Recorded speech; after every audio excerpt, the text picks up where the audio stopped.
"Don't you dare argue with my wife in her own place," Kevin shouted at me, a blazing rage in his eyes I had never witnessed. But this was my home, the residence I had built from the ground up, with my own hands toiling for 3 decades. I stood motionless in my own living room, the shock a physical blow. My son, my flesh and blood, was forcing me out of my own space to defend a woman he'd known for only a few years. Jessica was there, a satisfied smirk on her face, her arms folded, observing as my Kevin mortified me in front of her. The entire ordeal began over something so insignificant. Jessica had rearranged my potted plants without permission. When I asked her politely not to handle my belongings without consulting me, she retorted that this was her house now, too. As I tried to clarify that I had been tending to those plants for over a decade, Kevin's temper flared as if I had insulted his companion. My name is Charlotte Adams, and I'm 62 years old. That morning, I felt like I no longer recognized the son I had raised. The same little boy whose diapers I had changed, who I'd spoon-fed until he was 4 because of his picky eating habits, who I held in my arms when he had a fever. Now he looked at me like I was a complete stranger. I was born in a quiet town where matriarchs were revered until the end of their days, where young men removed their hats when addressing their elders and never raised their voices. Yet here I was, in a bustling metropolis, watching my own son show me such disrespect, all for a woman who didn't even know my history. When I was 20, I arrived in this city with my husband, Daniel, may he rest in peace, and a newborn. We possessed nothing but a couple of battered suitcases and the fervent hope of providing a better life for our child. Daniel worked in construction from dawn till dusk, and I cleaned other people's laundry at a public laundromat. I vividly recall the day we chose to acquire this plot of land. It was a vacant lot covered in rocks and weeds, but it only cost $2,500. Daniel told me, "Charlotte, we're going to build our own abode right here." And I believed him, even though it seemed unachievable at the time. For the first 5 years, we lived in a cramped tin shed while we saved for building materials.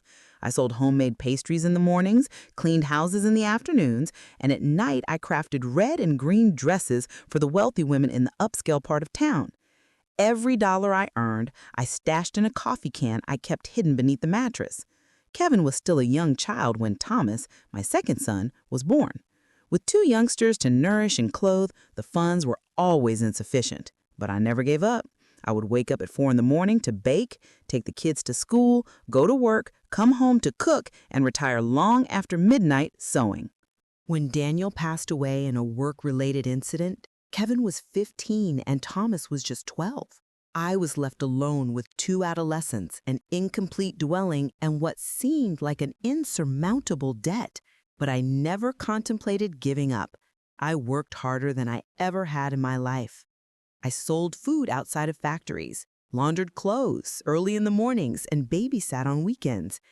I would do anything to make sure my sons didn't feel their father's absence, anything to ensure they could obtain an education and have the life I was never afforded. Kevin was always my greatest joy and source of pride. He was intelligent, diligent, and well-behaved. When he informed me he wished to become an architect, I sold my sewing machine to pay for his college tuition. It was worth $900. It was my primary source of income, but I didn't hesitate for a moment. It was for my son's future. For 5 years, I stayed up late ironing other people's garments to fund his studies. My hands became calloused and my back ached. But whenever I saw Kevin with his textbooks, I knew it was all worthwhile. The day he graduated, I wept tears of happiness. My son was an architect. My sacrifices had paid off. Thomas also made a good life for himself. He studied to be a computer specialist and now works at a major company where he earns a good salary. He always visits me, brings me flowers, and asks how I am doing. But Kevin changed completely after he met Jessica. He met her at a company party 4 years ago. Jessica is a 38-year-old woman, divorced with no children, who works in an office and is always very polished with her scarlet gowns and high-heeled shoes. From the very first day he brought her home, I sensed an odd tension in the air. It wasn't that I didn't want Kevin to marry. I had always dreamed of seeing him content with a decent woman who truly cherished him. But Jessica had a way of looking at my house as if it were too small, too old, too shabby for her. Her gaze moved over my furnishings with clear contempt, as if everything I had acquired with so much effort was utterly worthless. At first, it was minor things. When she came for dinner, she always had a comment about the food. The seasoning was too strong, the rice was too soft. They prepared meals differently in her former home. Kevin always defended her, telling me not to be so sensitive, that Jessica was only trying to be helpful. One day, they came over and announced they were getting married. I was happy, of course, though I felt a strange pang in my heart. Kevin was my son, my companion, the only one left with me in this house since Thomas had moved out. But I quelled my fears and supported them. I gave them the $2,800 I had saved for a beautiful wedding. It was the money I had set aside in case I ever fell ill and needed expensive medication, but I thought my son's happiness was more important. Jessica barely thanked me, as if I had a duty to give them that money.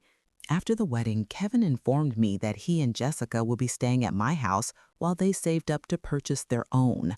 I accepted this with great pleasure. I thought it would be wonderful to have our family together again, that perhaps Jessica and I could be like mother and daughter, that she would help me with the household duties. But from the very first day they arrived as a married couple, everything changed. Jessica began moving my belongings without asking. She replaced the living room drapes with some green ones she preferred. She moved my family photos and put up her own.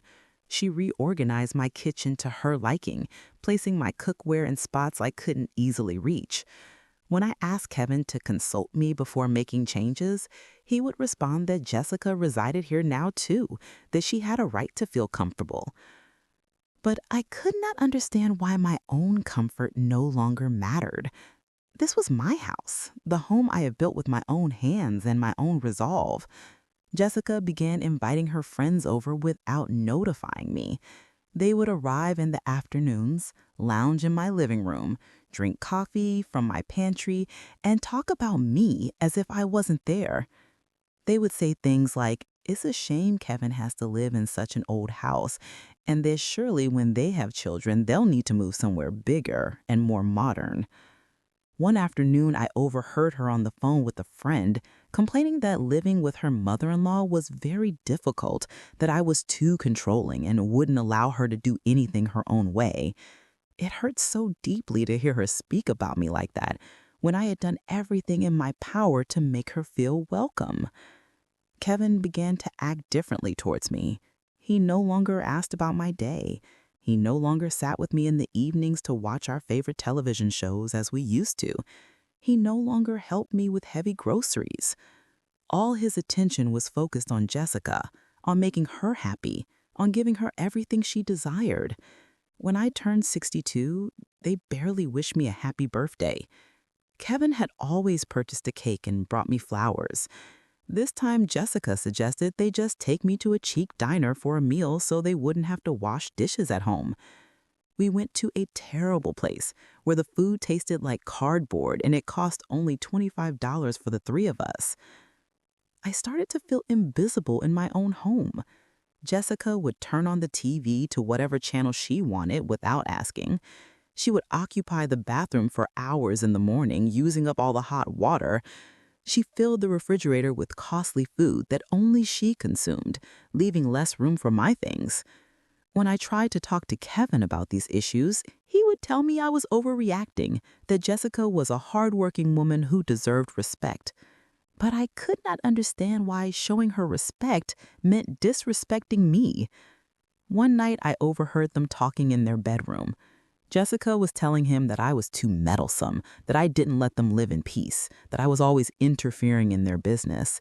Kevin replied that I was simply accustomed to living alone and that in due time I would get used to having them there. But I wasn't meddling in their business. I just wanted them to respect mine. I just wanted to keep feeling like this was still my house, not a borrowed space where I was the awkward guest. Jessica began cooking only for herself and Kevin.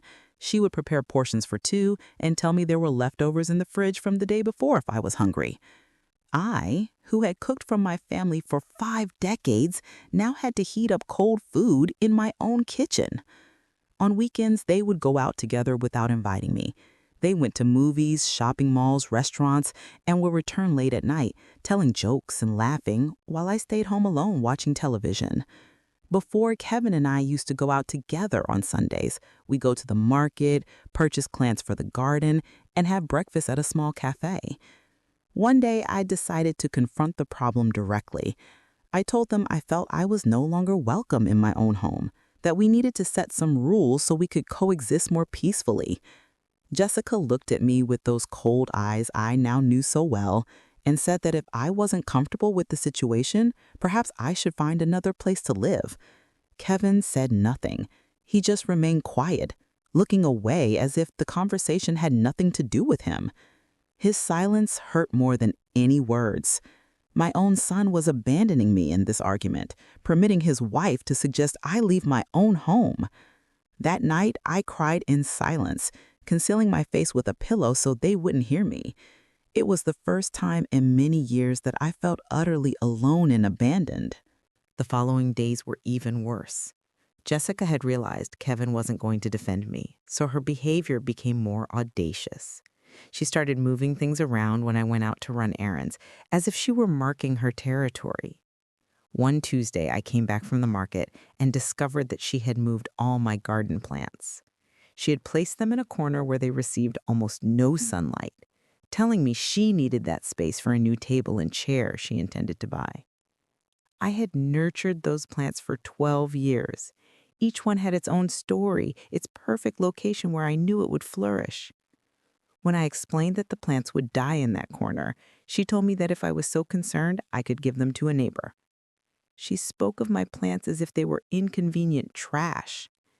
Kevin was right there, listening to the entire conversation, reading his newspaper without saying a single word. I told Jessica to please not move my things without asking me first. I explained that this was my house, and I had spent many years organizing it a certain way. That I understood she lived here now too, but that we could reach an understanding without anyone feeling upset. That's when Kevin lifted his head from the newspaper and looked at me with a face I had never seen on him. His eyes were full of fury, as if I had uttered something terrible. He jumped to his feet and advanced towards me with his fists clenched. "Don't you dare argue with my wife in her own place," he bellowed in a voice that sounded like a stranger's. "This is her house now, too, and if she wants to move the plants, she'll move them. You have no right to stop her from doing anything." I froze. Her house. My son had called my house her house, referring to Jessica. The home that I had built brick by brick, paying for every cent with my dedication and my tears, was now hers, and I, the rightful owner, had no right to express my opinion. Jessica stood behind Kevin with her arms crossed and a slight, self-satisfied grin. She had gotten what she wanted. She had turned my son against me. She had succeeded in making him yell at me and disrespect me. She looked so pleased, so certain of her triumph. I told Kevin to lower his voice, that I was his mother and I deserved respect, that we could speak like rational adults without the need to shout. But he kept yelling, telling me I was a stubborn old woman who didn't understand that things had changed, that it wasn't just my house anymore. Jessica came over and placed her hand on Kevin's arm as if to console him, as if I were the villain in this story. She told him in a saccharine voice not to get so upset, that I was from another generation and it was difficult for me to adjust to change. She spoke about me as if I were a petulant child or a senile old woman. In that moment, something inside me shattered. It wasn't just about the plants or Kevin's words or Jessica's mocking smile. It was about the culmination of everything. The months of small humiliations, of silent insults, of feeling invisible in my own home. But I did not scream. I did not cry. I did not give them the spectacle they were waiting for. I looked at both of them in silence for a few seconds that felt like an eternity. Then I turned around and went to my room without saying a word. That night, lying in my bed, I made a decision. I was not going to let them treat me like this anymore. I was not going to beg for respect in my own house. I was not going to walk on eggshells to avoid upsetting Princess Jessica and my son, who had become her servant. The next day was Friday. Kevin and Jessica had a habit of going out on Friday evenings and returning very late. That Friday, after they left, I did something I never thought I would have to do. I called a locksmith. I explained the situation to the man who arrived. He was an older man, about 60, who listened to me patiently. He told me he had seen many similar cases, that it was becoming more common for adult children to disrespect their parents. He replaced all the locks on the house for $130. I also called Thomas and told him everything that had transpired. My younger son was furious when I explained how Kevin had yelled at me and how Jessica had disrespected me. He told me I had done the right thing by changing the locks, that it was about time I set some clear boundaries. Thomas offered to let me stay at his apartment that night, but I declined. This was my house, my home, the place I had built with so much effort. I wasn't going to be the one to leave. If anyone had to find another place to live, it wouldn't be the owner of the property. I went to bed early that Friday, but I couldn't sleep. I knew that when Kevin and Jessica came back and couldn't get in, there was going to be a huge confrontation. But I also knew there was no turning back. I had already made the firm decision to reclaim my dignity. Around 1 a.m., I heard Kevin's car pull up, then his footsteps at the entrance, followed by the sound of his key trying to turn the lock. Silence. More jingling of keys. Jessica asking him if maybe he had the wrong key. Kevin trying every key on his keychain. Then I heard their voices becoming agitated. Jessica asking what was wrong, why they couldn't get in. Kevin saying the keys didn't work, that something was wrong with the lock. I heard them pacing around the house, trying to find an open window, knocking on doors. Finally, Kevin started pounding on the front door, yelling my name. "Mom, open the door! Mom, what's going on?" Jessica was also yelling, asking why I had changed the locks, telling me it was a childish act of vengeance. I remained in my bed in silence, listening to them become more and more frantic outside. For the first time in months, I felt in command of the situation. For the first time, they were the ones outside pleading, and I was the one with the authority to decide. Kevin kept knocking for half an hour. His voice grew more desperate. "Mom, please, we're cold. Mom, we just want to come in and sleep. Mom, we'll talk tomorrow, but just let us in now." Jessica had stopped shouting and was now talking to Kevin in a low voice. She was probably telling him to call my phone, to find a hotel, to do something to resolve the situation, but I had already unplugged the house phone. After a while, I heard them leave. They likely went to find a motel to spend the night. I stayed awake until dawn, feeling a mixture of sadness and relief. Sadness at having to resort to such extreme measures with my own son. Relief at having reclaimed the peace of my home. On Saturday morning, I woke up early, as always. I made coffee, watered my plants, and tidied the house all in silence, without rushing, without having to listen to complaints about my way of doing things. It was the first morning in months that I had breakfast peacefully in my own kitchen. Around 10 a.m., my cell phone began ringing. It was Kevin.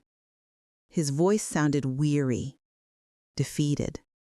"Mom, we need to talk. We're at Jessica's friend's place, but we at least need to get our clothes and our things." I told him we could talk, but first he had to apologize to me for yelling at me, for disrespecting me in my own house. There was a long pause.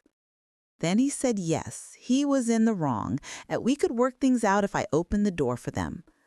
But I had already learned that Kevin's promises were no longer reliable, that as long as Jessica was manipulating him, he would always put her first. I told him that if he wanted to talk, he could come alone, that Jessica was not welcome in my house until she apologized to me for all the disrespect. Kevin told me that was impossible, that Jessica was his wife, and they went everywhere together, that if I didn't welcome both of them, then neither of them would come. I told him that was perfectly fine, that it was his decision, and I hung up the phone. Throughout Saturday, Kevin called me 5 more times. Each call was more desperate than the last. By the third call, he no longer sounded angry. He sounded concerned. He told me they needed their work clothes for Monday, that they had important documents in their room, and that it wasn't fair for me to punish them like this. I replied that I wasn't punishing them, that I had simply decided that only people who respected me would live in my house, that if he wanted to continue living with me, he had to choose between his wife and his mother, that he couldn't have it both ways anymore. On the fourth call, Kevin started pleading, "Mom, please don't do this. We're a family. Jessica is crying. She doesn't understand why you're so mad. We can talk and fix everything, but we need to get into the house." It was a falsehood that Jessica was crying. That woman hadn't shed a genuine tear in her entire life. But I could tell that Kevin was desperate, that I had realized I was serious this time. On the 5th call, late in the evening, Kevin changed his strategy. He told me that if I didn't open the door, he would have to call the police, that it was against the law for me to keep them from their belongings, that they also had rights because they had been living there. I told him to call whomever he wanted, that the house was in my name, that I paid all the bills, that I had the deed in order, and that the police would side with me because I was the sole legal owner of the property. Kevin fell silent. He knew I was right. On Sunday morning, I did not receive any calls. I thought perhaps Kevin had understood the message and was looking for an apartment for him and his princess. But around 11 a.m., I heard voices outside my house. I'd peeked through the window and saw Kevin standing on the sidewalk talking on the phone. He looked like he hadn't slept well. His clothes were wrinkled. He looked tired and distraught. Jessica was not with him. She had likely stayed at her friend's house, waiting for Kevin to solve the problem. Kevin hung up the phone and approached my door. He knocked softly, not like on Friday night when he had pounded desperately. His voice sounded different, more humble, almost like when he was a boy and had done something mischievous. "Mom, it's me. Can we talk? I came alone, like you said. Please open the door." I hesitated for a moment. Part of me wanted to open it, to embrace him, to forgive him, and have everything returned to the way it was. But I knew that if I gave in now, Jessica would return triumphant and everything would be worse than before. I went to the door but did not open it. "Where's your wife?" I asked through the door. "She stayed at Chloe's, her friend's place. I came by myself because I want to talk to you. Mom, we need to fix this." "Did you come to apologize for yelling at me in my own house?" Kevin took a long time to answer. "Yes, Mom. I'm sorry, I was wrong to yell at you, but you also have to understand that Jessica is my wife now, and I need you two to get along." I opened the door and saw him. He looked terrible. He had dark circles under his eyes, a 2-day beard, the same clothes from Friday. I felt pity seeing him like that, but I couldn't let that sympathy make me forget everything that had occurred. "Come in," I said. "Let's talk in the living room." Kevin entered and sat on the armchair where his father used to sit before he died. He ran his hands over his face and sighed deeply. I sat across from him, waiting for him to begin speaking. "Mom, I know things haven't been good lately. Jessica told me that you treat her poorly, that you don't accept her as part of the family, and maybe I've gotten too defensive of her." He was already starting off on the wrong foot. He still believed his wife's version, still thought I was the villain of the story. But I decided to listen to him completely before responding. "But Mom, changing the locks was too much. You can't just leave us on the street like that. We're your children, your family. This is our house too." I stopped him right there. "No, Kevin, this is my house. I acquired it. I paid for it. I built it. You are my son, and you will always be welcome here, but with certain conditions. And one of those conditions is that you respect me. But I do respect you, Mom. Is yelling at me in front of your wife respecting me? Is telling me I have no right to an opinion about my own plants respecting me? Is allowing that woman to talk to me as if I were a burden respecting me? Kevin lowered his head. I knew that deep down he knew I was right, but his pride and his emotional dependence on Jessica wouldn't let him fully admit it. Jessica respects you too, Mom. It's just that you two are very different. She comes from another family. She has different customs. You need to give her time to adjust. Time, Kevin? It's been 8 months since you got married. How much time does she need to learn to say please and thank you? How much time to learn not to rearrange things without asking? Look, Mom, it's like this. Jessica is my wife now. I love her, and I'm always going to defend her. If you can't accept that, then we have a very big problem. There it was, the truth. Kevin had come to talk to me, but he hadn't come to truly apologize. He had come to give me an ultimatum disguised as a conversation. Either I accepted Jessica with all her snubs and ill treatment, or I lost my son forever. I was quiet for a moment, thinking about everything I had sacrificed for this son. The years working double shifts to pay for his studies, the sleepless nights when he was ill, the thousands of dollars I'd spent on his education, his clothes, his whims. Kevin, I said in a very calm voice, I love you too, but love can't be a one-way street. If you truly love me, you also have to defend me when your wife disrespects me. Jessica doesn't respect you, Mom. You're just too sensitive. Kevin stood up and started pacing the living room. He looked nervous, frantic. He knew the conversation was not going as he had planned. Look, I need you to give me the new keys. Jessica and I are going to keep living here while we save for our own apartment, but I promise we'll talk to her so she's more considerate of you. More considerate? Kevin, your wife suggested I leave my own house. Does that seem considerate to you? She was mad. She didn't mean it. Of course she meant it. And you stayed silent when she said it? That was the last straw, Kevin. My own son abandoning me while his wife was humiliating me. Kevin sat down again. He held his head in his hands. I could see he was struggling internally. Part of him knew I was right, but the other part couldn't accept it because it would mean admitting that he was wrong, that he had failed as a son. Okay, Mom, I'll talk to Jessica. I'll tell her to apologize to you, but give me the keys, please. We can't keep sleeping in other people's houses. No, Kevin. Forced apologies are worthless. Your wife needs to realize on her own that she has treated me badly, and you need to decide if you're going to continue allowing her to disrespect me. And in the meantime, we stay on the street? You're not going to be on the street. You have a good job, you earn good money, you can rent an apartment, you can stay in a hotel, you can go to her parents' house. You have options. But Mom, we don't have money saved for a deposit on an apartment. Everything we earn, we spend on living expenses. That's not my problem. You are married adults. You have to solve your adult problems. Kevin looked at me with a face I'd never seen before. It was a mixture of surprise, pain, and something like fear. I think he was realizing for the first time that his mother had changed, that she was no longer the woman who gave in to everything just to keep the peace. He was quiet for several minutes. I stayed quiet too, letting him absorb the new reality. Finally, he spoke, but his voice sounded different, smaller. Are you really not going to give me the keys? I'm really not going to give you the keys, but the door to this house will always be open for you, Kevin. Only for you, when you decide that your mother deserves respect and consideration. Kevin stood up again. He headed for the door, but before leaving, he turned to me.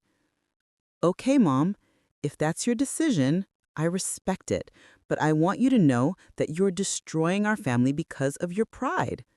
No, Kevin, our family started being destroyed the day you allowed your wife to disrespect me. I'm just trying to save what's left of my dignity. Kevin left my house without saying goodbye. I watched him from the window, walking to his car with his shoulders slumped, defeated. I knew he was going back to Jessica, and she would ask him what happened. I knew he would tell her about our conversation and that she would be furious because I hadn't given in. I stood at the window until the card disappeared. My heart felt broken, but I also felt a strange sense of relief. For the first time in months, I'd have been able to speak without interruption, without anyone telling me I was exaggerating or being too sensitive. On Monday morning, I woke up early as usual. I made my coffee, read the newspaper, and tended to my plants. It was strange to have the house so quiet, without Jessica's shouting demanding the neighbors turn down their music, without her complaints about the water not being hot enough. Around 10 a.m., I received a call I didn't expect. It was from Kevin's work. A very kind young lady asked me if I knew where my son was because he hadn't shown up for work and hadn't called in. I was very worried because Kevin had never been irresponsible with his job. I told her I didn't know where he was, but to let me know if they found him. After hanging up, I was very uneasy. Kevin had been working at that company for 5 years. He had a good position and earned well. If he started missing work without notice, he could lose his job. I tried calling his cell phone, but he still didn't answer. I called Thomas to ask if he knew anything about his brother, but he hadn't heard from Kevin since the previous week either. Around 2 p.m., my phone rang again. This time it was Kevin, but his voice sounded very strange, as if he had been drinking. "Mom, it's me." "Kevin, where are you? Work called me looking for you." "I'm at a bar near the hotel. I didn't go to work because I couldn't sleep all night. Jessica and I had a really bad fight." "What happened?" "Susan told Jessica about her conversation with you yesterday. Jessica got furious because she says you humiliated her in front of her sister. She says she doesn't want to apologize to you anymore, that she'd rather we find another solution." "And what solution are you going to find?" "I don't know, Mom. I don't know what to do anymore. Jessica says that if I really love her, I should cut you off completely, that as long as you're a part of my life, she'll never be happy." Kevin paused for a long time. I could hear background noise, music from the bar where he was. "Mom, I need you to tell me the truth. Are you really never going to forgive Jessica? Do you really prefer to lose me forever?" "Kevin, I don't want to lose you. You're my son, and I love you more than my own life, but I can't pretend that nothing happened. Your wife disrespected me gravely, and you defended her instead of defending me." "But Mom, she's my wife. It's normal for me to defend her." "It's also normal to defend your mother when someone disrespects her in her own house." Kevin started to cry. I could hear him clearly through the phone. It broke my heart to hear him like that, but I knew I had to stay firm. "Mom, I'm lost. I don't know what to do. If I choose Jessica, I lose you. If I choose you, she's going to leave me. I can't win in this situation." "Kevin, nobody is asking you to choose. The only thing I'm asking for is respect. If Jessica respects me, if she acknowledges that she was wrong, everything can go back to normal."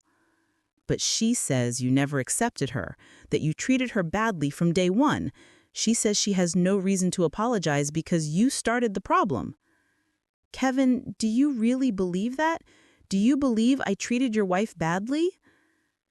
There was a very long silence. I knew Kevin was struggling internally between what he had seen and what Jessica had made him believe. I don't know what to believe, Mom. Jessica tells me one thing, you tell me another. You two see the same situation in completely different ways." "Kevin, I've known you since you were born. Have you ever in your life seen me treat a guest badly in my house? Have you seen me be rude or disrespectful to anyone?" "No, Mom, you've always been very polite to everyone. So why do you think I would change with your wife? What reason would I have to treat her badly if all I wanted was for you to be happy?" Kevin was quiet again. I could hear him crying harder through the phone. "Mom, I'm scared. I'm scared of losing Jessica, but I'm also scared of losing you. I don't know how to fix this." "Son, the solution is very simple. Jessica needs to admit that she treated me badly. She doesn't need to humiliate herself or beg. She just needs to apologize sincerely and promise that she will respect me. But she says she didn't do anything wrong, that she was just defending herself from your attacks. My attacks, Kevin? When did I ever attack your wife? Tell me. One time, I yelled at her? That I said something offensive to her? Kevin couldn't answer because he knew I was right. In all the months Jessica lived in my house, I never yelled at her, never insulted her, never disrespected her. Mom, I'm going to talk to Jessica again. I'm going to try to make her understand that she needs to apologize to you. Son, but before that, you need to go to work. You can't lose your job over these problems. Without a job, you'll be worse off than you are now. You're right. I'm going to the office right now to apologize to my boss. Kevin, one more thing. Stop drinking. Alcohol will not solve any problems. It will only create new ones. Yes, Mom, you're right. I love you. I love you too, son. Take care of yourself. After hanging up, I kept thinking about the conversation. It was the first time in weeks that Kevin had admitted, even indirectly, that I was right. It was also the first time he had shown doubts about the version of events Jessica had told him. On Tuesday afternoon, I received another unexpected call. This time, it was Jessica. Her voice sounded different, less arrogant, more nervous.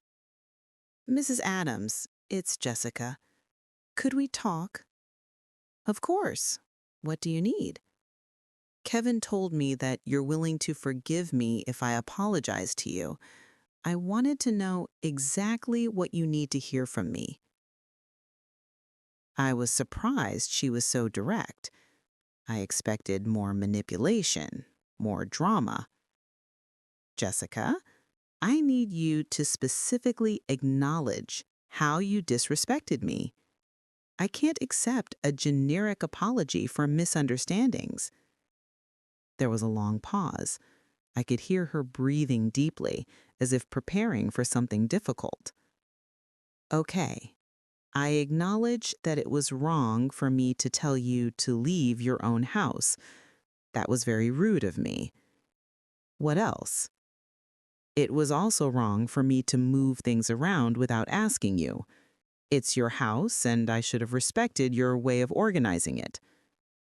I was surprised she was admitting these things so easily, but something in her tone told me she wasn't being completely sincere. "Jessica, why are you suddenly willing to acknowledge these things? Last week, your sister told me you hadn't done anything wrong." "Because Kevin is in a really bad place, ma'am. He hasn't slept well in days, he's barely eating, he's drinking a lot. I'm afraid he's going to lose his job or get sick." There was the truth. She wasn't apologizing because she was truly sorry, but because the situation had become unbearable and she needed everything to go back to normal. "Jessica, a real apology comes from the heart, not from desperation. If you're only apologizing to me to solve your financial problems, then it's worthless." "No, ma'am. It's not just because of the financial problems. It's also because I've realized that maybe I didn't handle the situation well when I moved into your house." "Maybe. Okay, I didn't handle it well. I was wrong. I acknowledge that I treated you with little respect, and that caused problems between you and Kevin." "Jessica, I need to know something else. Do you really love my son?" "Of course I love him. Kevin is a wonderful, hardworking, honest man. I love him very much." "If you love him so much, why did you ask him to cut me off completely? Why did you put him in the position of having to choose between his wife and his mother?" Jessica took a long time to answer. When she finally spoke, her voice sounded smaller, more vulnerable. "Because I was jealous, ma'am. Jealous of the relationship you have with Kevin.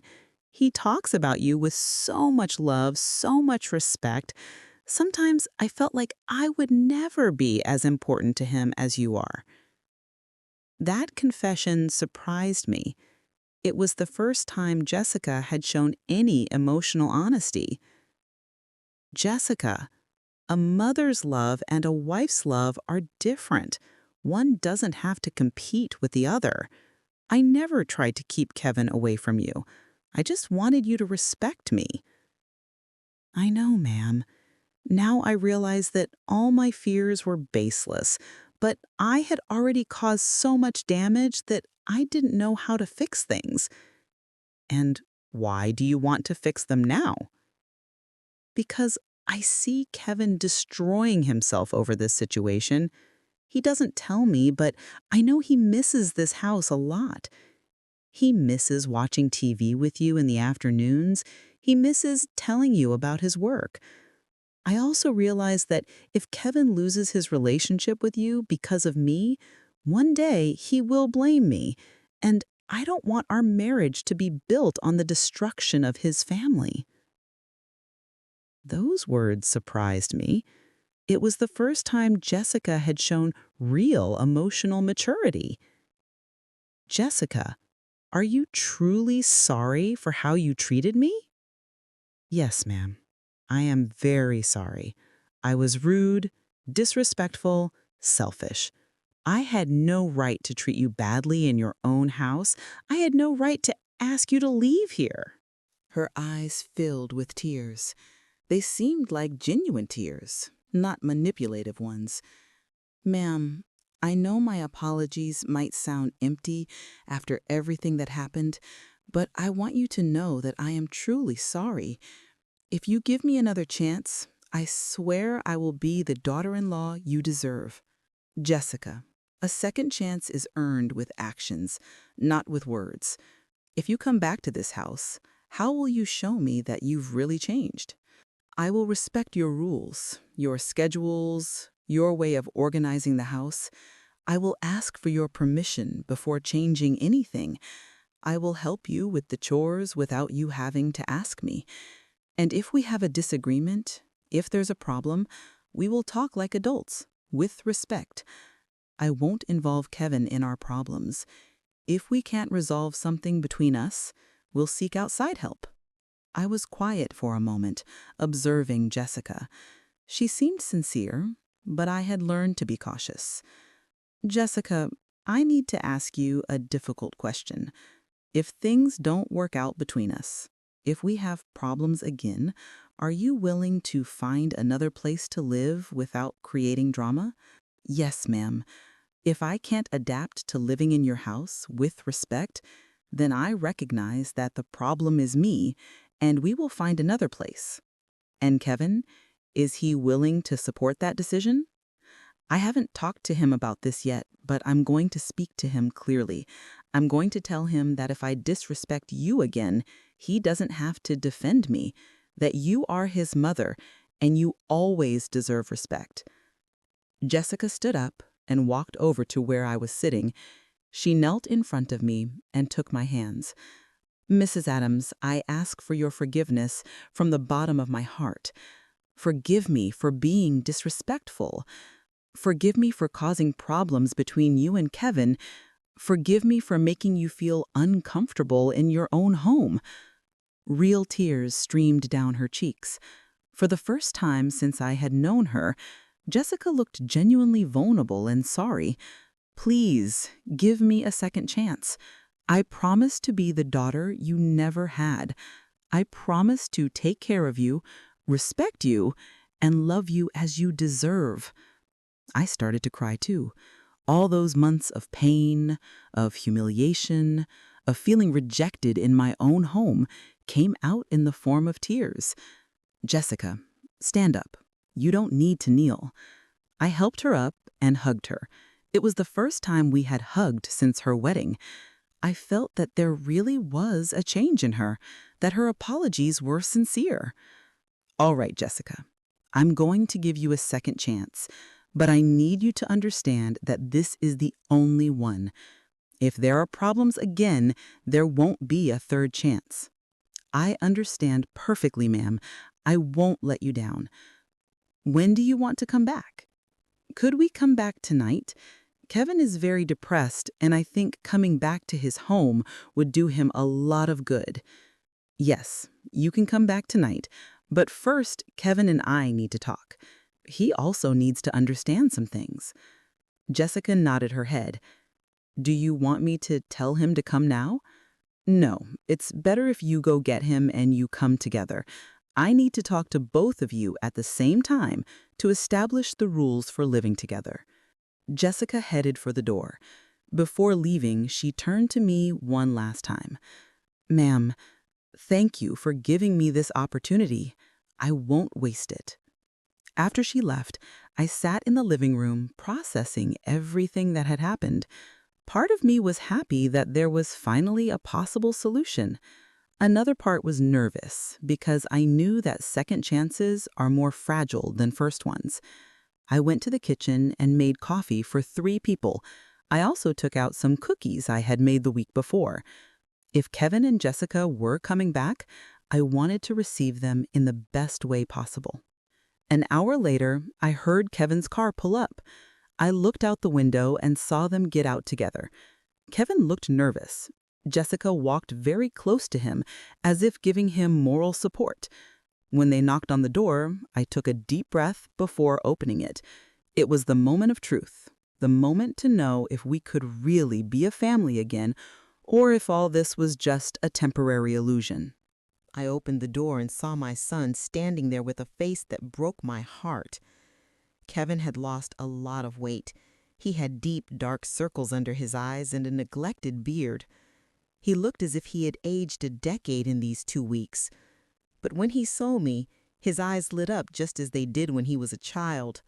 "Mom!" he said with a broken voice, and he threw himself into my arms. I hugged him tightly, feeling him tremble. My son, my baby, had suffered so much because of this situation. We both cried without saying anything for several minutes. Jessica stood in the doorway, waiting. When we finally separated, I invited her to come in too. "Come on, let's sit down. We have a lot to talk about." In the living room, Kevin sat beside me on the sofa, very close, as if he were afraid it was a dream and I would disappear. Jessica sat across from us, her hands clasped, nervous, but with a more humble expression than I had ever seen on her. "First, I want you both to know that I love you. Kevin, you are my son, and nothing will ever change that. Jessica, you are my son's wife, and therefore you are also a part of my family." Kevin took my hand and squeezed it tightly. "Mom, forgive me for yelling at you. Forgive me for disrespecting you in your own house. I have no excuse for what I did." "I know, son, and I forgive you, but I need you to understand something very important. I will always support you, but I will never again allow you to disrespect me, no matter the circumstances." Kevin nodded his head, tears streaming down his cheeks. "I understand, Mom. I will never yell at you again. I swear on my dad's memory." Jessica cleared her throat gently. "Ma'am, I also want to apologize to you in front of Kevin. I want him to hear what I said to you in private this afternoon." She turned to Kevin, but without taking her eyes off me. "Kevin, I treated your mother badly. I was rude, disrespectful, and selfish. I said horrible things to her that I had no right to say. Your mother never treated me badly. I was the one who acted terribly." Kevin looked at her surprised. It was obvious he didn't expect such a direct confession. "Why, Jessica? Why did you do that?" "Because I was scared, love. Scared that your mom would try to keep me away from you. I come from a family where everyone hurts each other, and I thought that's how all families worked." Jessica stood up and walked over to Kevin. "But your mom showed me I was wrong. She never tried to keep me away from you. All she wanted was respect in her own house, and I didn't give it to her." Kevin hugged her, and they both cried together. Seeing them like that gave me hope that we could really get through this crisis. "Now," I said, "we need to establish some clear rules so this doesn't happen again." They both looked at me attentively. "First rule, this is my house. I am the owner, and my decisions are to be respected. I'm not being controlling, I'm being the owner of my own home." They both nodded. Second rule, any changes in the house are discussed with me first. Furniture, decorations, plants, organization, everything is consulted. "Perfect, Mom," Kevin said. Third rule, if there is a problem between Jessica and me, you two cannot automatically take sides. We have to talk like adults and resolve conflicts with respect. Jessica timidly raised her hand. "Ma'am, what if I don't agree with one of your rules? How do we handle that?" "Very good question, Jessica. If you don't agree with something, you tell me with respect, and we'll explain our points of view. But in the end, since it's my house, my decision is final." Jessica nodded. "That seems fair, ma'am." Fourth rule, I continued. "Kevin, you can never yell at me again to defend your wife. If you think I'm being unfair to Jessica, you tell me calmly and respectfully." "You're right, Mom.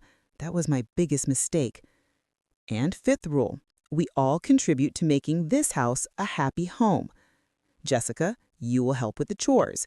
Kevin, you will continue to be the loving son you always were, and I will try to be more patient and communicative. The rules seemed reasonable to everyone, but I needed to make something else clear. Now, the most important thing, this second chance is the only one there will be. If we have serious problems again, we're not going through all this drama again. You will find another place to live with no hard feelings, but with no exceptions. Kevin looked at me worried. "Mom, really? No more chances?" "Kevin, son, I'm 62 years old. I don't have the time or energy to be fighting in my own house. I want to live my final years in peace, surrounded by people who love and respect me." Jessica stood up and walked towards me. "Mrs. Adams, you have my word of honor that you won't need to give us another chance. I will show you every day that I deserve to be in this family." "I trust you, Jessica." We three of us hugged together. It was the first time in almost a year that I felt whole, that I felt like I had a real family again. "Kevin," I said, "go get your things. It's time for you to come home." That night, we had dinner together for the first time in weeks. Jessica offered to cook, but I told her it would be better if we cooked together, that it was a good way to start really getting to know each other. While we prepared dinner, Jessica told me more about her family, about her difficult childhood, about her fears. I began to understand why she had acted so defensively. It didn't justify her behavior, but at least I could comprehend it. Kevin looked more relaxed than I had seen him in months. He sat at the kitchen table, telling us about his work, laughing at the jokes Jessica and I made. It was as if he had gotten his family back. After dinner, we sat in the living room to watch television, like we used to. Jessica snuggled up next to Kevin, but every now and then she would make comments to me about the show, including me in the conversation. Before they went to bed, Kevin came up to me. "Mom, thank you for giving us this second chance. I promise you'll never have to doubt my love and respect for you again."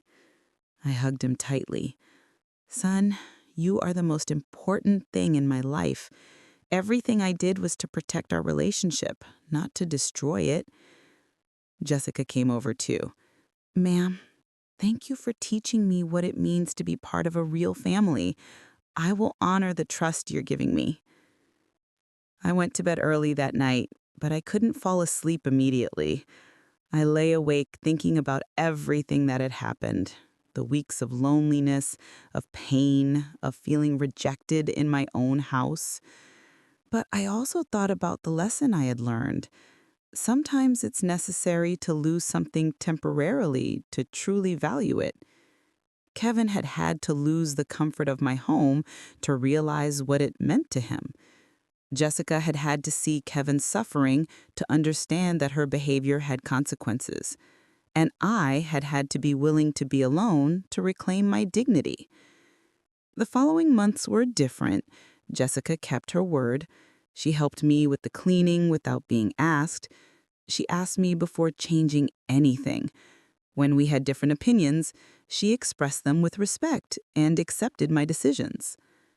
Kevin became the loving son he had always been, but now with a new maturity. He had learned that loving his wife didn't mean disrespecting his mother.